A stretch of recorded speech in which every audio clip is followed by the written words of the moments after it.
Good morning. It is Sam here. It is 7 a.m. on Monday, April 1st. And this is not an April Fool's thing. I wanted to talk about price discrimination and dynamic pricing. So the other day I came across this article that was about Uber and how they their AI and ML. AI is artificial intelligence, and ML is their machine learning. Work based upon the data and some of the factors that go into creating a dynamic price. Dynamic price just means that it's not. Think of like static as in linear versus dynamic. It is perpetually changing. And by the way, make sure you subscribe and press that thumbs up button. Just gently tap on that thumbs up button. And it just made me think of perfect made me think of price discrimination, right? So when you go, say, I'm going to just draw you a little example, right? And we're going to have this would be the price, right? If this is quantity here, that's the Q star or P star. That's the price that gets charged during dynamic pricing. Now, airlines use something similar to this, as far as I'm aware, and they'll take different factors into consideration that are going on, the time of day, the month, the events, all sorts of different factors to determine how much somebody's WIP is. WIP is willingness to pay. And the distinction here between airlines and Uber and other companies, I'm sure, I want to get into the marketing aspect of this in a minute, but airlines don't have, unless you log in with them, don't have that. And most of the time whenever I check airline prices, I don't log into something first. Actually, what I do sometimes is I just go to the incognito mode in Chrome and pull it up that way. So that way there's no data. It's just Google incognito, like the Google Chrome incognito mode, and then I'll look up prices in there before I actually look at them somewhere else. So there's less data available.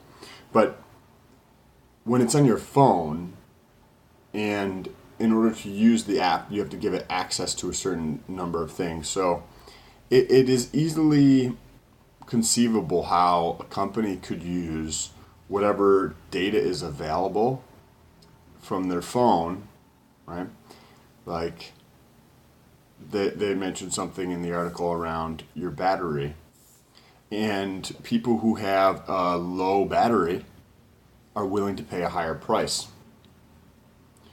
So if there's just too much of an incentive for companies to perfectly price discriminate, right? Like for me to go to a gym, maybe I would pay as much as, say, $50 a month, right? Where you might only pay $10 a month because you're like, it's important to me, but it's not that important. Where somebody else might pay as much as $200 a month. And then you're like, Sam, these are probably different fucking gyms. Correct. However, in order for it to be legal, companies need to distinguish the differences between them.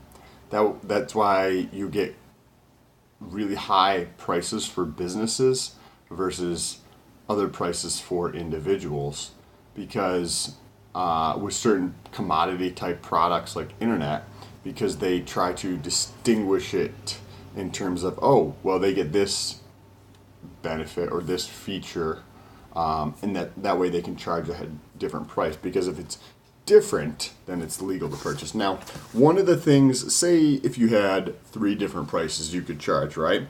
We're going to call this P1, P2, and P3. and then you'll get to see exactly why this is beneficial to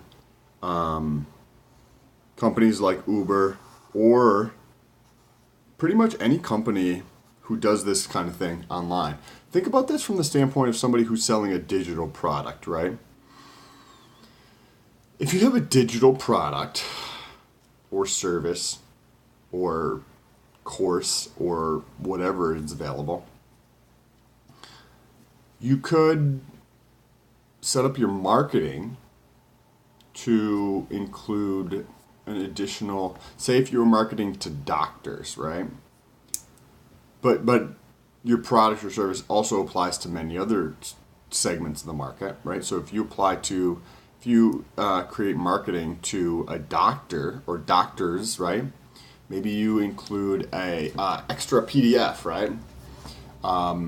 Which allows you to charge a different price to the doctor. And then you include something else, a little blurb somewhere else to market to to lawyers, right? And then you include something else to market to women versus men, right? So you could easily see how you could have many. It could just go on for infinity. Look at the number of yogurt flavors in your local grocery store here in the United States. And then it's easy to see why you could have, or how you could have different things like this. So just in this example, we were talking about just 3 different prices here, but a company could easily take this and use this to gouge customers. Think of the gasoline, right? Back in the 70s, where people who had the gasoline could charge basically whatever they wanted for a product. And if you are good at using that data to make decisions or have a good AI or create a great ML, in this artificial intelligence or machine learning, and those go closely hand in hand. You could create something that allows you to almost perfectly price discriminate. And I want to show you what that is, right? So here we've got P1, P2, and P3. So now, if the company were to charge just P1, then they would just sell this many units at this price, right? And they would get, whatever this is, 100 times 100, right? They would get 1,000 units of whatever it is. And now, if they also charge P2 to doctors, or maybe people who are much more price sensitive, like say single moms or single dads or something along those lines, or younger people, they charge P2. And then they also get, right, this price times this quantity. And then they charge the doctors and the lawyers up here, right? They charge them a much higher price, even though it's the same product essentially. Excuse me, the marketing might just be different. But by law, they have to try to distinguish it slightly. So they charge P3, and they get this price and that quantity.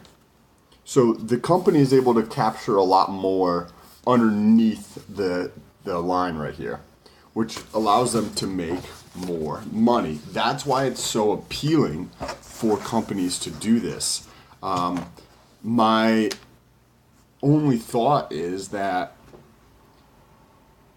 there's a lot of people out there who try to do the right thing, but there's also a couple of bad players that give everybody else a bad name for doing things like this. And you could probably pull up some examples who give people a bad name for taking advantages. Because why not, right? Why not consider this to be what like the drug companies do, the pharmaceutical companies, right?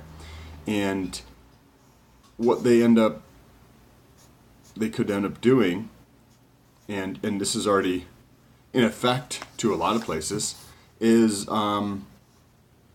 say, I'm just putting down a few more things on here.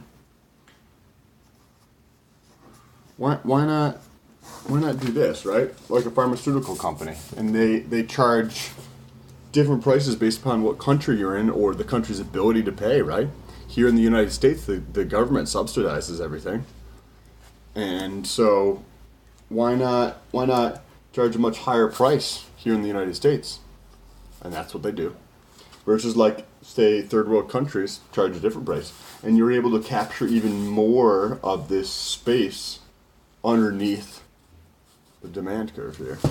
So it's an interesting concept, and it's obviously definitely beneficial to customers.